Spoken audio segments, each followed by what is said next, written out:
S prireditvijo na osnovni šoli Grm so se spomnili 40 let delovanja ter predstavili dejavnosti posvetovalnice. Da je to ustanova, ki je od nekdaj ustanovljena prav z namenom, da pomaga otrokom, staršem, učiteljem, vzgojiteljem, skratka, da pridemo naproti takrat, ko se na pot postavi stiska, težava, problem. V posvetovalnici s 5 zaposlenimi se v pretežni meri ukvarjajo s svetovanjem otrokom, mladostnikom in staršem. Veliko pa tudi predavamo, izvajamo strokovna predavanja po šolah in različnih zavodih, ustanovah. Največ, pretežni del pa je individualno delo posamezne strokovne delavke v delovni sobi. Sodelujejo pa tudi s svetovalnimi centri v Mariboru, Kopru in Ljubljani.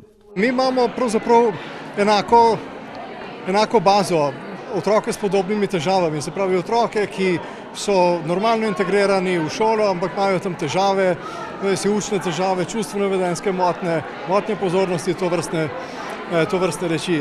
Obletnici so pridružili še en dogodek, odprtje rastoče knjige, ki bo za nas pomenila simbol razvijanja znanja, vrednot, učenosti, to pa so stvari, ki potekajo pravzaprav celo življenje.